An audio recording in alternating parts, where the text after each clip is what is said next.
அழைப்பை ஏற்று இந்த பத்திரிகையாளர் சந்திப்பு கூட்டத்திற்கு வருகை தந்திருக்கக்கூடிய பத்திரிகையாளர் அனைவருக்கும் நன்றியினை தெரிவித்துக் கொள்கிறோம்.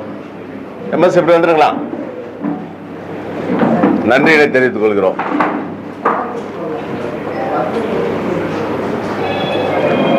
நேற்றைய தினம் இந்திய கம்யூனிஸ்ட் கட்சி அலுவலகத்திலே மாநில செயலாளர் சலீம், முன்னாள் சட்டமன்ற உறுப்பினர் நாரா கலைநாதன் உள்ளிட்ட நிர்வாக குழு தோழர்கள் பத்திரிகையாளர் சந்திப்பு கூட்டம் நடத்தினார்கள். அந்த பத்திரிகையாளர் சந்திப்பு கூட்டத்தில் என்னை பற்றி அபாண்டமாகவும் அவதூறாகவும் என்னுடைய பெயரை களங்கப்படுத்த வேண்டும் என்ற நோக்கத்தில் பல குற்றச்சாட்டுகளை சுமத்தி இருக்கிறார்கள். இந்த குற்றச்சாட்டுகளை அனைத்தும் நான் மறுக்கிறேன். அது இப்படி ஒரு கட்சியினுடைய பொறுப்பில் இருந்து விலகிய ஒரு தோழரை இப்படி விமர்சிப்பது என்பது அது கட்சிக்கே அது ஒரு பொருத்தமற்ற, அது அழகில்லை. அதுல குறிப்பா என்னை பத்தி சொல்லக்குள்ள நேற்றைய முன்தினம் சேது செல்வம் பத்திரிகையாளர் சந்திப்பு கூட்டம் நடத்தினாரு. அந்த பத்திரிகையாளர் சந்திப்பு கூட்டத்தில் தட்டாஞ்சாவடி தொகுதியினுடைய நிர்வாகிகளாம் எதுவுமே சொல்லாம, விவரம் தெரியாம ஏதோ சொல்லி கூட்டு உட்கார வச்சு அவர் ஒரு பத்திரிகையாளர் சந்திப்பு கூட்டம் நடத்திட்டாரு அப்படின்னு அது சொன்னார். இப்ப உங்க கையில எல்லார் கையிலையும் நாங்க இங்க இருக்கிற தட்டாஞ்சாவடி தொகுதியை சேர்ந்த நிர்வாகிகள் அவங்க கைப்பட எழுதி கையெழுத்து போட்டு கொடுத்திருக்கிறாங்க. எல்லாருமே நாங்க எங்க மனப்பூர்வமா தொகுதி செயலாளர் தென்னரசு, தொகுதி துணை செயலாளர்கள் லோகு முருகன், லோகு தனஞ்செழியன், தொகுதி பொருளாளர் ஆர் முருகன், தொகுதி குழு மற்றும் கிளை செயலாளர்கள் புதுப்பேட்டை கிளை செயலாளர் சுமதி, அவங்க தொகுதி குழு உறுப்பினராக இருக்கிறாங்க. அதே போல பிரேமா தொகுதி குழு உறுப்பினர், எஸ் சிவகுமார் அபய்நகர் கிளை செயலாளர் தொகுதி குழு உறுப்பினர், ஜம்புலிங்கம் ஆனந்தபுரம் தொகுதி குழு ஆனந்தபுரம் கிளை செயலாளர் மற்றும் தொகுதி குழு உறுப்பினர், வெங்கடேஷ் தொகுதி குழு உறுப்பினர் மற்றும் கிளை செயலாளர் பாக்கம்படியாம்பட்டு கிளை செயலாளர், என் டி பிரதீபன் தொகுதி குழு உறுப்பினர், எம் ரவிச்சந்திரன் தொகுதி குழு உறுப்பினர், இ பாஸ்கர் தொகுதி குழு உறுப்பினர், ஏ சத்தியசீலன் செயின்பால்பட் கிளை செயலாளர், சிலம்பரசன் வினோபா நகர் கிளை செயலாளர், செந்தில் திலகர் நகர் கிளை செயலாளர், குணசீலன் குண்டுபாளையம் கிளை செயலாளர், கருணாகரன் கவுண்டம்பாளையம் கிளை செயலாளர், தியாகு சுப்பையா நகர் கிளை செயலாளர். யார் என்னென்ன பொறுப்புகளும் கூட எழுத்துப்பட கொடுத்துருவோம். இங்க எல்லாருமே இங்க இருக்கிறாங்க. அதை தாண்டி இன்னும் நிறைய நிர்வாகிகள்லாம் வந்திருக்கிறாங்க. இங்க இவங்கெல்லாம் என்னுடைய பெயருக்கு கட்சி களங்கம் விளைவிக்குது அப்படின்ற வகையில ஒட்டுமொத்தமான அடிப்படை உறுப்பினர் பொறுப்பிலிருந்து விலகி அந்த விலகல் கடிதத்தை கையெழுத்து போட்டு இன்னைக்கு கட்சியினுடைய தலைமையில ஒப்படைச்சிருவாங்க. அத பத்திரிகையாளர் உங்க வாயிலா அதை வந்து நாங்க அதை அந்த கடிதத்தையும் காப்பி கொடுத்திருக்கிறோம். நேற்றைய தினம் அந்த பத்திரிகையாளர் சந்திப்பு கூட்டத்தில் என்னை பத்தி சொல்லக்குள்ள சேது செல்வம் கட்ட பஞ்சாயத்து பண்றாரு, அதே போல கட்ட பஞ்சாயத்து பண்ணி 15 லட்சம் பணம் வாங்கிட்டாரு, இப்படி எல்லாம் என் மேல அபாண்டமான ஒரு குற்றச்சாட்டை இன்றைக்கு பத்திரிகையாளர்களுக்கு சொல்லி அந்த செய்தி இன்றைக்கு பத்திரிகை ஊடகங்கள்லாம் வந்திருக்குது.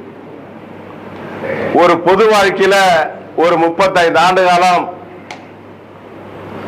ஈடுபட்ட அர்ப்பணிப்பு உணர்வோட தியாகம் செய்யக்கூடிய, அர்ப்பணிப்பு உணர்வோட வேலை செய்யக்கூடிய ஒரு தோழரை இந்த அளவுக்கு கீழ்த்தரமாக போய் விமர்சனம் பண்ணக்கூடிய இடத்துல இன்னைக்கு சலீமும் நாரா கலைநாதன் இருக்கிறாங்க.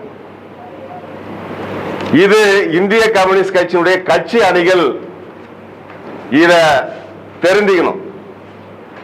இந்திய கம்யூனிஸ்ட் கட்சியினுடைய கட்சி அணிகள் இதை புரிஞ்சுக்கணும். ஒரு அபாண்டமான ஒரு பொய்யை சொல்லி அதை உண்மையாக மாற்றுவதற்கான முயற்சியாக தான் நாங்கள் இதை கருதுறோம். குறிப்பா இந்த தொகுதியில இந்த தொகுதியை சார்ந்த கூட்டணியில் இருக்கக்கூடிய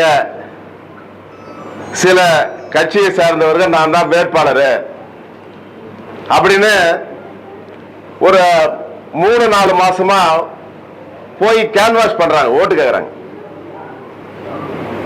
அப்படி ஓட்டு கேட்கறாங்க. நம்ம போட்டியிட்ட தொகுதி, இதே போல நம்ம அணியில் இருக்கிற ஒரு தொகுதியில போய் நம்ம இங்க நிக்க போறோம்னு சொல்லி ஓட்டு கேட்டா மத்த இந்த அணியில் இருக்கிற ஒத்துக்குவாங்களா? இதை நீங்க கேட்கணும் அப்படின்னு கூட நாங்க வலியுறுத்தி பார்த்தோம். நாங்க அவங்களாம் பேசிட்டோம், அவங்களாம் நாங்க ஆய கட்டிட்டோம், அவங்கள நாங்க எப்படி சரி பண்ணணுமோ சரி பண்ணிட்டு தான் நாங்க வந்து ஓட்டு கேட்க வந்துக்கிறோம். எங்க இந்த நிர்வாகிகளே பார்த்து துண்டு போடுறாங்க. இத சொல்லி கூட அவங்க கேட்கல. அப்ப ஒட்டுமொத்தமா இந்த தொகுதியே வேணாம் அப்படின்ற நிலைக்கு தான் வந்து இந்த மாதிரியான குற்றச்சாட்டை சுமத்து மட்டும் கிடையாது. அப்ப இன்றைக்கு அவர்கள் சொன்ன அந்த குற்றச்சாட்டு செல்லக்கூடாது. கட் பண்ண இதுல பிரெஞ்சு குடியுரிமை பெற்ற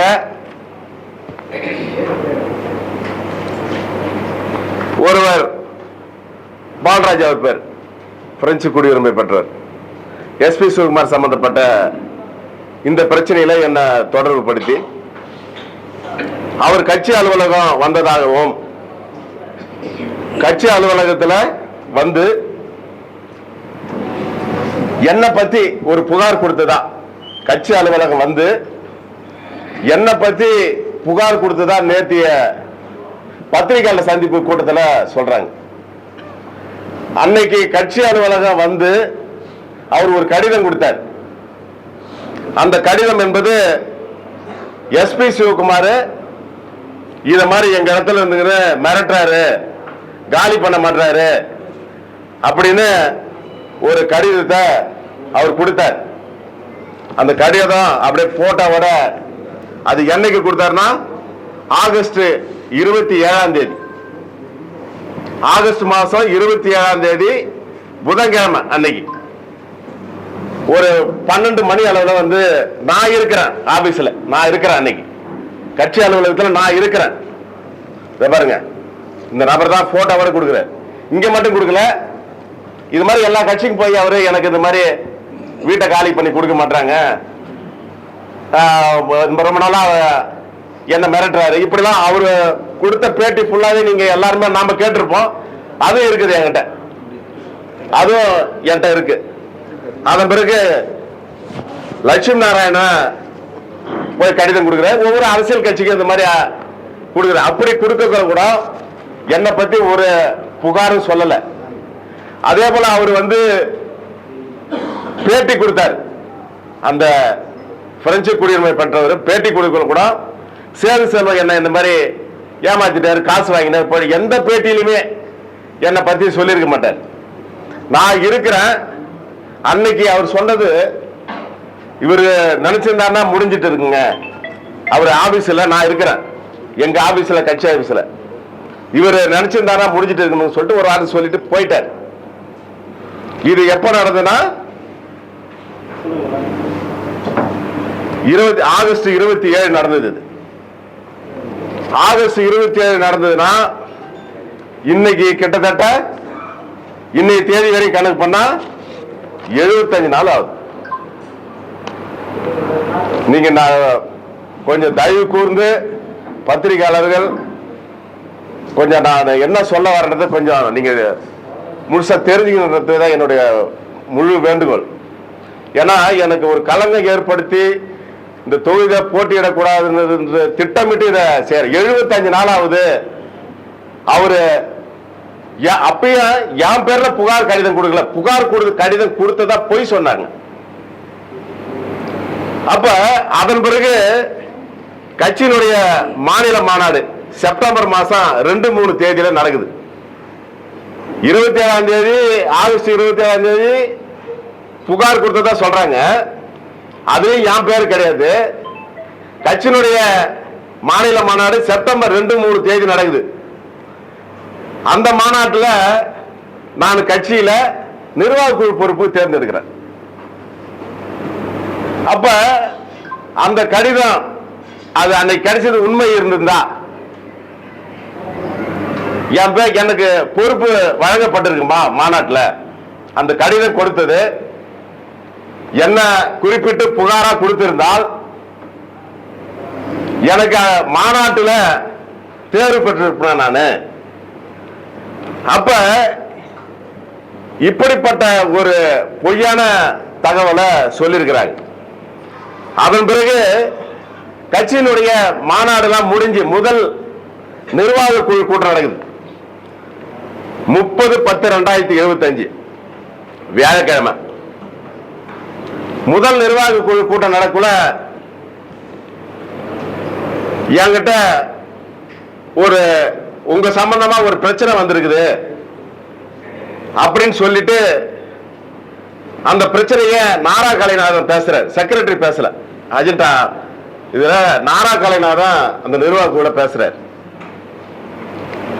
அப்ப என்னன்னு சொல்றாருன்னா, இந்த மாதிரி எஸ்பி சிவகுமார் வாடகை இருக்கக்கூடிய அந்த கடை சம்பந்தப்பட்ட பிரச்சனையில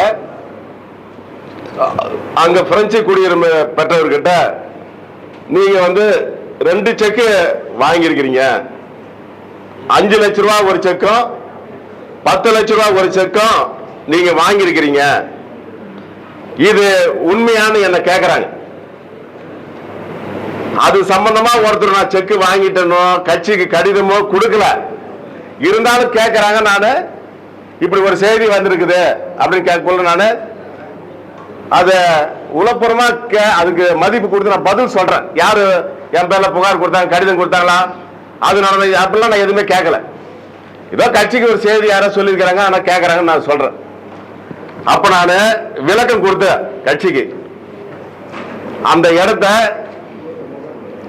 அந்த பிரெஞ்சு குடியுரிமை பெற்ற அந்த பால்ராஜ் அவருதான் என்ன தேடி இது மாதிரி எஸ்பி சிவகுமார் இந்த இடத்துல 24-25 வருஷம் ஆயிடுச்சு காலி பண்ற மாட்டாரு, இந்த இடத்த நாங்க விலைக்கு கொடுத்துடலாம் இருக்கிறோம், நீங்க அதை விலைக்கு எடுத்துக்கங்க அப்படின்னு அவருதான் அவருடைய உறவினர் மூலமா என்கிட்ட வந்து அவர் தான் பேசுறார்.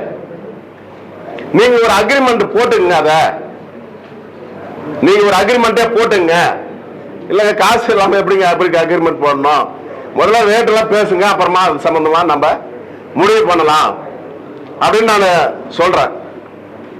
அப்ப அவர் ஒரு ரேட்டு சொல்றாரு, அந்த ரேட்ல இருந்து இது இவ்வளவு சரி வராதுங்க, இது உள்ளயும் இருக்கிறாரு, இன்னைக்கு எஸ்பி சுகுமார் உள்ள இருக்கிறாரு, அதனால இவ்வளவு நாள் இருந்திருக்காரு, அவர் வந்து வெளியே போனா ஏதாவது அவருக்கு அதுக்கு இழப்பீடு மாதிரி கொடுக்கிற மாதிரி இருக்கும், அதனால நாங்க எடுத்துக்கிற மாதிரி தான் இது ஒட்டுமொத்தமா ஒரு 3.5 கோடி ஆகும், ஒரு 2.5 கோடி ரூபாய் உங்களுக்கும் உள்ள இருக்கிறவரு அதுக்கு சம்பந்தப்பட்டா அதுக்கு சம்மதிச்சாருன்னா காலி பண்ணிக்கிறதுக்கு அவருக்கு 1 கோடி ரூபாய் ஆகுங்க.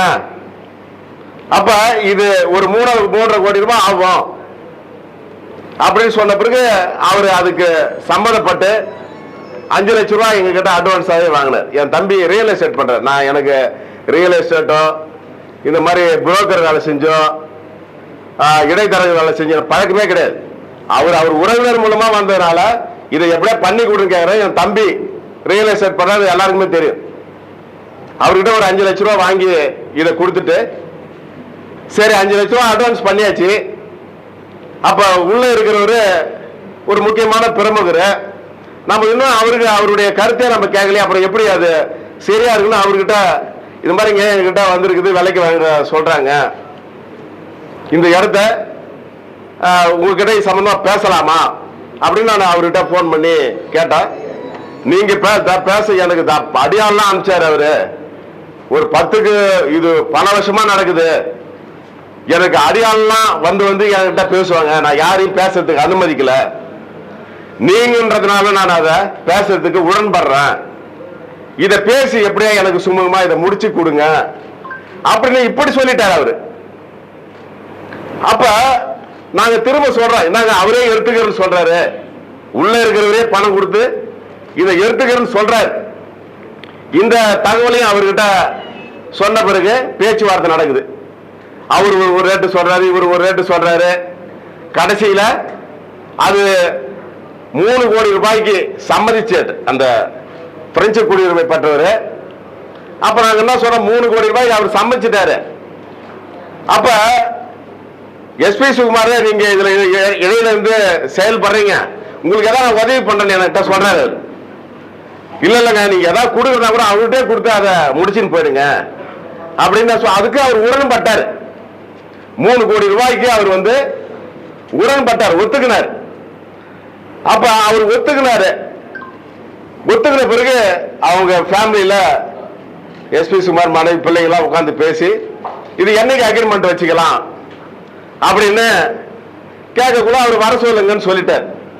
அப்ப எஸ்பி சுகுமார் கூட்டக்குள்ள எங்க பிள்ளைகிட்டு போங்க, நான் வந்தா அவரு ஏதோ அதை பேசுறேன் இதை பேசுறேன் தப்பு தப்பா சொல்லுவாரு, என் பையனை இட்டு போங்கன்னு சொன்னா அவர் பையனே நாங்க அவர் வீட்டுக்கு கூட்டு போயிட்டு என்னைக்கு அக்ரிமெண்ட் வச்சுக்கலாம்னு பேசக்குள்ள இந்த 3 கோடி ரூபாய எப்படி கொடுக்கறது, கேஷா கொடுக்குதா இல்ல செக்கா கொடுக்குதா எப்படி, இதெல்லாம் பேசினதுக்குள்ள அந்த பிரெஞ்சு குடியுரிமை பற்றி மாறி மாறி பேசுவார். நான் என் அனுபவத்தில் நான் அதை பார்த்தது பட்டுவே எனக்கு 3 கோடி ரூபாய் இது பத்தாது, எனக்கு கூடுதலா இன்னும் பணம் தேவை அப்படின்னு பிரேக் பண்றாரு. சரி கூடுதலா என்னங்க பணம் தேவை அப்படின்னு கேட்கக்குள்ள 25 வருஷத்துக்கு முன்னாடி எஸ்பி சுகுமார் கிட்ட வாடகை விடக்குள்ள 10,000 ரூபாய் வாடகைன்னா 1 லட்சம் ரூபாய் தான் அட்வான்ஸ் வாங்கணும், 10 மாசம் வாடகை தான் வாங்கணும். அவர் எஸ்பி சுகுமார் கிட்ட 9 லட்சம் ரூபாய் இவரு 25 வருஷம் முன்னாடியே அந்த அக்ரிமெண்ட் காப்பிலாம் இருக்குது வாங்கியிருக்கிறார். அப்ப அவர் சரப்பு சொல்றது நியாயமா, நான் 25 வருஷம் முன்னாடி அட்வான்ஸ் கொடுக்கக்குள்ள நீங்க நகை கடை வைக்கிறீங்க, உங்களை காலியா பண்ண முடியும், அப்படி விற்கிற சூழ்நிலை தான் நான் உங்ககிட்ட கொடுக்க போறேன், அதனால இவர் கூடுதலாவே 9 லட்சம் பணம் வாங்கிட்டாரு அவர்கிட்ட எஸ்பி சுகுமார் கிட்ட. இதெல்லாம் அந்த அக்ரிமெண்ட் பேப்பர்ல இருக்குது. அப்ப இந்த பணத்தை வாங்கிட்டு அதனால நான் உள்ள இருக்கிறேன், என்கிட்ட கொடுக்கறதுனால ஒரு நியாயமான ரேட்டு கொடுங்கன்னா அதுக்கு ஒத்துங்கன்னு தான் அவர் அவங்க வீட்டுக்கு வந்த பிறகு இல்ல இல்ல எனக்கு கூடுதல் எவ்வளவு தாங்க திருப்பி நாங்க பேசிட்டு மாறுறீங்களா, எவ்வளவு தாங்க கூடுதலான்னு கேட்கக்குள்ள நான் அந்த 9 லட்சம் ரூபாய் அட்வான்ஸ் கொடுத்தல அதை இங்க கேட்க வேணாம் அப்படின்னு திருப்பி இன்னொரு டிமாண்ட் வைக்கிறார். அதுக்கும் அவர் உடன்பட்டார். எஸ்பி சிவகுமார் அதுக்கு அவர் உடன்பட்டார். நான் அந்த சரிங்க எப்படியாவது முடிச்சிடுங்கன்னு சொல்லிட்டு நானே சொல்றேன். அப்ப உடன்பட்ட பிறகு நாங்க சொன்னோம். உடன்பட்ட பிறகு அவர் டக்குன்னு பிரேக் பண்றாரு. எங்களுக்கு நாங்க ஏற்கனவே 5 லட்சம் ரூபாய் பணம் கொடுத்துருந்தோம். நாங்க அட்வான்ஸ் கொடுத்துருந்தோம். என் தம்பி அதுக்காக கொடுத்த அந்த அட்வான்ஸ அவர் செக்கா 5 லட்சம் ரூபாய் என் பேருக்கு செக்கு கொடுத்தாரு. திருப்பி நீங்க பணத்தை கொடுத்துருங்க, அவர் தான் பேசுன மாதிரி முடிச்சுக்கிற வந்துட்டாருல, அவர்கிட்ட நீங்க கொடுத்துட்டு போங்க. டக்குன்னு நீங்க வேற இது வேற பிரேக் பண்றீங்க, இதுல இனிமே இது பேசுறதுக்கு சரி வராதுன்னு நாங்க அதுல இருந்து வெளியே வந்துட்டோம். இதுதான் அதுல நடந்த விஷயம். நாங்க 5 லட்சம் வாங்கிட்டோம், அதே மாதிரி இன்னொரு செக்கு 10 லட்சம் ரூபாய்க்கு செக்கு வாங்கிட்டோம் அப்படிலாம் அபாண்டமான பழி சுமத்தப்படுகிறது. அதன் பிறகு பாத்தீங்கன்னா 1/11/2007 மாநில குழு கூட்டம் நடக்குதுங்க. கட்சியினுடைய மாநில குழு கூட்டம் 1/15/2025. நான் ஏற்கனவே நிர்வாக குழுல இதுதான் ஒப்புதல அழிச்சிட்டேன்.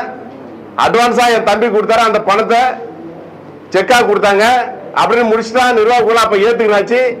மாநில குழுக்கு போகுது 1/11/2020 சனிக்கிழமை. அந்த மாநில குழு கூட்டத்தில் கலைநாதன் அதே போல ஒரு 2-3-4 பேரை கிளப்பி விட்டு இந்த பிரச்சனை மாநில குழுல கேட்க வைக்கிறார்.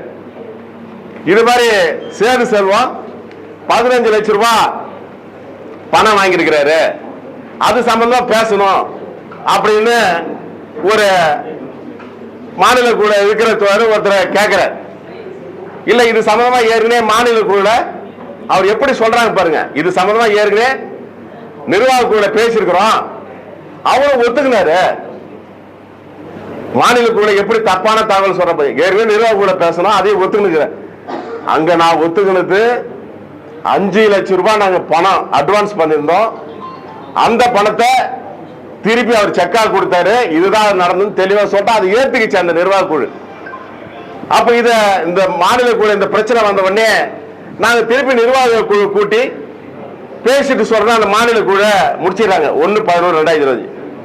திருப்பி 7/11 மீண்டும் இந்த பிரச்சனை சம்பந்தமாக நிர்வாக குழு கூட்டம் நடக்குது 7/11. அப்ப 7/11 நடக்கக்குள்ள இதே பிரச்சனைய திரும்ப கேட்கிறாங்க. இதே பிரச்சனை திரும்ப கேட்கக்குள்ள நான் இப்ப ஏற்கனவே போன மாநில குழு என்ன சொன்னோம் அதே தான் நிர்வாக குழு என்ன சொன்னோம் அதே தான் திரும்பி சொன்னேன். அட்வான்ஸ் தாங்க நாங்க கொடுத்த காசு தான் எங்களுக்கு கொடுத்தாங்க, நீங்க சொல்ற மாதிரி 2 செக் எல்லாம் கிடையாது அப்படின்ற தகவலையும் இத சொல்றான். அதை ஏத்துக்காக என்ன பண்றாங்க, ஒரு சர்வாதிகார முறையில் இல்ல இல்ல எங்களுக்கு இதான் உண்மையான தகவல், நீங்க தப்பா சொல்றீங்க அப்படின்னு என்ன சஸ்பெண்ட் பண்ண போறேன், முதல்ல கட்சியில நீக்க போறேன். நாங்க என்னங்க அநேகமா என்னங்க எதுக்கு நான் என்ன பண்ண இதுக்கு போய் கட்சியில நீக்க போறீங்கன்னு நான் கேட்கிறேன். அப்புறம் கொஞ்சம் பரிதாபப்பட்டு 1 வருஷம் சஸ்பெண்ட் பண்ணலான்னு இருக்கிறோம் நாங்க அப்படின்னு அந்த நிர்வாக குழுல பேசுறாங்க. அப்ப கட்சியினுடைய நிர்வாக குழு நடந்தாலும் மாநில குழு நடந்தாலும் மினிஸ்ட் புத்தகத்தில் கையெழுத்து வாங்குற பழக்கமே எங்க அமைப்புல இதுவரையுமே கிடையாது. நான் கிட்டத்தட்ட மாநில குழு 25 வருஷம் இருக்கிறேன், பல பொறுப்புகள் இருந்துக்கிறேன். மாநில குழு நிர்வாக குழு எல்லாம் ஒரு வருகை பதிவு இருக்கா கையெழுத்து போட்டுருவாங்க. மினிஸ்ட் புத்தகத்தில் கையெழுத்த வாங்கினது கிடையாது. அந்த நிர்வாக குழுல ஸ்பெசிபிக்கா திடீர்னு என்ன கையெழுத்து போட சொன்ன, கையெழுத்து போட மாட்டேன்னு சொன்னேன். அதுல என்ன எழுதி இருந்தாலும் எனக்கு தெரியாது. நேற்று அதுல சொல்லக்கூட அவர் ஒத்துக்கிற கையெழுத்து போடணும் லெட்டர் எழுதி அது சொல்லக்கூட உங்களுக்கு அது எப்படி இருக்குன்னு எனக்கு தெரியல. எல்லாம் கையெழுத்து போட்ட பிறகு என்ன அந்த மாதிரி நம்ம கட்சியில பழக்கமே கிடையாது, கையெழுத்து வாங்குற பழக்கம். ஏங்க நீங்க புதுசா இல்ல இல்ல கையெழுத்து போட அப்படின்னு சொல்லிட்டு இத முடிச்சுட்டாங்க. அப்ப என் மேல ஒரு அபாண்டமா என் மேல ஒரு நடவடிக்கைன்றதுக்காக போறாங்க, பொய் தகவல் சொல்றாங்க. சொன்னதை ஏத்துக்கல. நான் குறிப்பா தேர்தலில் போட்டியிட கூடாது, என்னுடைய வளர்ச்சி அவங்களுக்கு பிடிக்கல. இதுக்காக கூட்டா இந்த வேலையை செய்யறது இது மிகப்பெரிய துரோகம். இது எனக்கு பண்ற துரோகம் கிடையாது, கம்யூனிஸ்ட் கட்சியினுடைய கௌரவத்துக்கு பண்ற துரோகங்க. இந்த துரோகம் என்பது எனக்கு கிடையாது, கம்யூனிஸ்ட் கட்சியினுடைய கௌரவத்தை பாதிக்கக்கூடிய இந்த துரோகம் இது. அப்ப இது முடிஞ்சு போச்சு 7ஆம் தேதி. உடனே மாநில குழு கூட்டம் நடக்குதுங்க.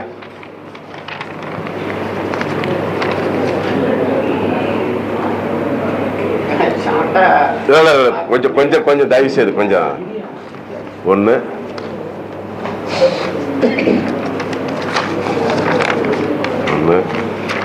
2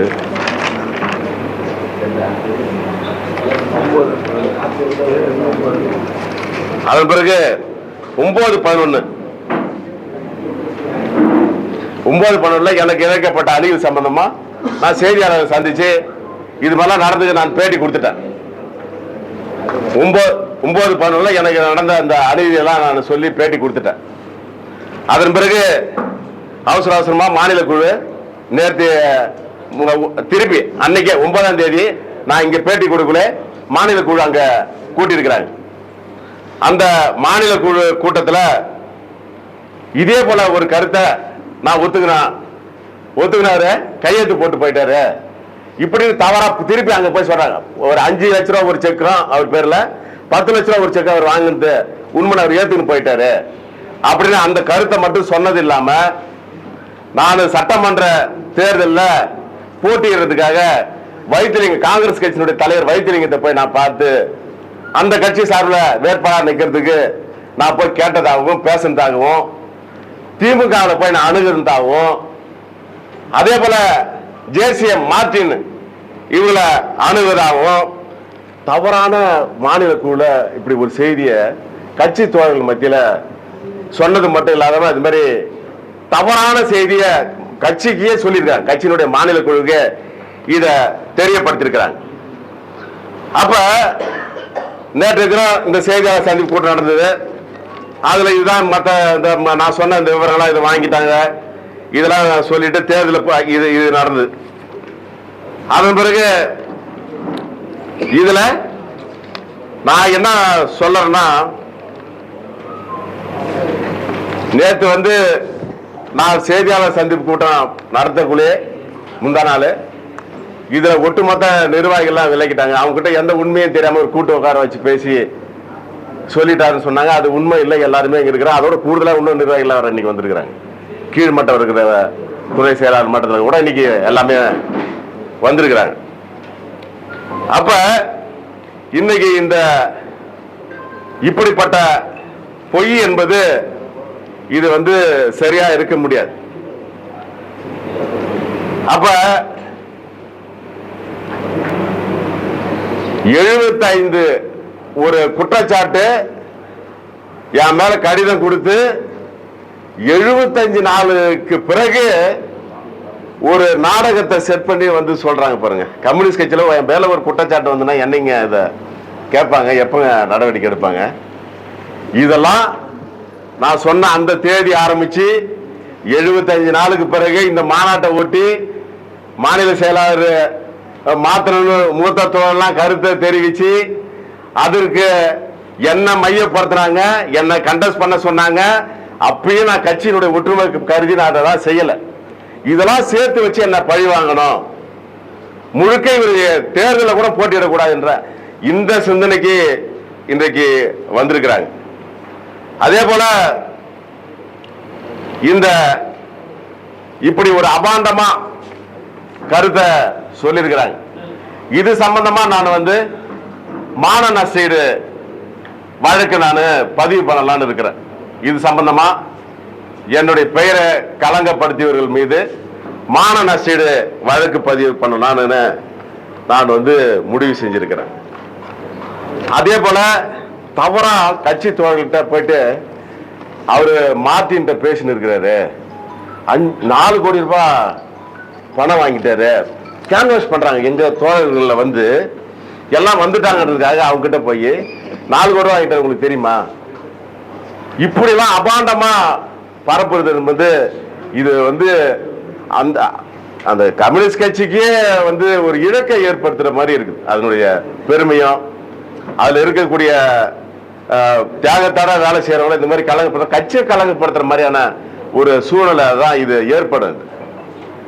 அப்ப இத பத்திரிகையாளர் வாயிலா நான் கம்யூனிஸ்ட் கட்சியில இருக்கிற கம்யூனிஸ்ட் கட்சியை நேசிக்கக்கூடிய கம்யூனிஸ்ட் கட்சியினுடைய உளப்பூர்வமா இருக்கக்கூடிய தோழர்கள் இந்த நாரா காளிநாதனுடைய செயல்பாடு இன்னைக்கு கட்சியினுடைய ஒற்றுமையும் கட்சியினுடைய கௌரவத்தையும் பாதிக்கிற வகையில இருக்குன்றத நான் சொல்றேன். இதன் மேல தோழர்கள் இது கொண்டு புரிஞ்சுக்கணும். அப்ப இந்த நிலையில தான் நாங்க இப்பொழுது வெளியில வந்திருக்கிறோம். இதுதான் அதுல நடந்த விஷயம். இத திரும்பவும் நேற்று வந்த அவங்க பத்திரிகை செய்தி இதை இன்றைக்கு உடனே சொல்லி ஆகணும். ஏன்னா அது பார்த்துட்டு பல பேர் என்கிட்ட அது குறிப்பா பாருங்க, பேட்டி கொடுத்த பிறகு அதை வந்த பிறகு ஆர்வமா அதை எடுத்து எல்லா குரூப்லயும் அதை போட்டு சந்தோஷப்படுற நிலைக்கு இருக்குதுன்னு இன்னைக்கு அந்த கட்சி இது கட்சியை பொறுத்தவரையும் நல்ல கட்சிங்க, கட்சியில இருக்கிறவங்க நல்ல தோணுங்க, அதுல எந்த மாறுபட்ட கருத்து கிடையாது. இந்த கலைநாதனுடைய செயல்பாடு இதுல சரியில்லை, அதுக்கு துணையா மாநில செயலாளர் போறாருன்னு தாங்க எங்களுக்கு வருத்தமா இருக்குது. இதான் நான் சொல்ல வேண்டியது. இது மாதிரி நான் செக்கு வாங்கி 5 லட்ச ரூபாய் ஒரு செக்கும் 10 லட்ச ரூபாய் ஒரு செக்குன்னு சொல்லியிருக்கிறாங்க.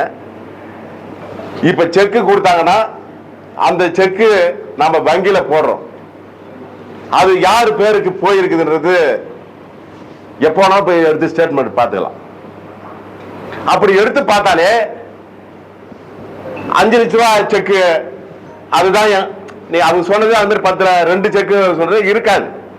அப்ப இப்படி ஒரு அபாண்டமான ஒரு பொய்ய சொல்லக்குள்ள அது நமக்கு நம்மளுடைய கௌரவத்தை குலைக்கிற மாதிரி இருக்குது. அது யார் சொன்னாங்களோ அவங்க மேல மான நஷ்டீடு வழக்கு போகணும் அப்படின்றதுதான் எங்களுடைய நிலைப்பாடா இருக்குது. நீங்க கேட்டுதான் நீங்க பார்த்துட்டு தான் கையெழுத்து போட்டு தான் சொல்றாரு. கையெழுத்து அதை படிச்சு தானே பார்த்து போட்டிருப்பீங்க. ரெண்டாவது, ஒரு வீடு வாடகை இருக்கிறவங்க காலி பண்ண மாட்டாங்கன்னா கம்யூனிஸ்ட் கட்சி சேர்ந்தவங்க அதை காலி பண்ணுறதுக்கு உதவி பண்ணாம அதையே அவர்கிட்ட விற்கணும்னு ஏன் முயற்சி பண்றீங்க? இதை நான் பதில் சொல்றேன். ஏன்னா ஒரு கட்சியை சேர்ந்தவங்க ஒருத்தர் அதுல இருக்கிறாரு, வீட்டு ஹவுஸ் ஓனரு காலி பண்ணுங்கன்றாங்க. காலி பண்றவங்களுக்கு இல்லாம அந்த வாடகை இருக்கிற டெனண்ட்டுக்கே விற்கணும்னு சொல்றது எந்த வகையில? நான் சொல்லிடுறேன். இது அவரே தான் விருப்பப்படுறாரு இடத்துக்காரு. ஒரு கட்டத்தில் ஏங்க இந்த ரேட் அவர் எடுத்துக்கிறாரு சொன்னோடனே ஏங்க நீங்க அவர்கிட்ட நீங்க அவர் தான் முடிவு பண்றாரு, அவர் தான் பேசுறாரு. அது ஒரு 10 வாட்டி கிட்ட அது நடந்திருக்கு. அவரு விருப்பத்தால தான், யாருமே அவரை திணிக்கல. அவர் சொல்ற மாதிரி அந்த மாதிரி சம்பவம் கிடையாது. அது மாதிரி இந்த கையெழுத்து போற விஷயமா அப்ப கேட்ட விஷயம் கூட இது மாதிரி அது மாதிரி ஒரு நடைமுறையிலே கம்யூனிஸ்ட் கட்சியினுடைய நடைமுறையிலேயே அது மாதிரி கிடையாது. நாம யாரும் அது எழுதுறத படிச்சு பார்த்து கையெழுத்து போற சூழ்நிலையும் அது எப்பவுமே வராது. அப்ப இது தனக்கு தேவையான மாதிரி இன்னைக்கு சொல்லக்கூடிய நிலை இருக்கு பாருங்க. இதுதாங்க ஆபத்துன்னு நாங்க சொல்றோம். இதுதான் கட்சிக்கு ஆபத்துன்னு நாங்க சொல்றோம். வேற இதுல எந்த விதமான தவறு நடக்கலன்றதை நான் பத்திரிகையாளர் மூலியமா மக்களுக்கும் எங்களுடைய கட்சி தோழர்களுக்கு நான் இதை தெரியப்படுத்திக்கிறேன். இது நேற்று 2 பேரும் சேர்ந்துதான் பேட்டி கொடுத்துருக்காங்க. அப்படி பேட்டி கொடுக்கல, ஒருத்தர் கையெழுத்து போட்டதா கையெழுத்து போட்டு ஒத்துட்டு போயிட்டாருன்னு நாராகாளிநாதன் சொல்றாரு. சலீமும் இந்த மாதிரி செக்கு வாங்கினாங்க அப்படின்னு 2 பேர் சொல்லியிருக்கிறாங்க. இப்ப யார் சொன்னாங்களோ அவங்க பேர் தான் நாங்க மான நஷ்டீடு போடுவோம்.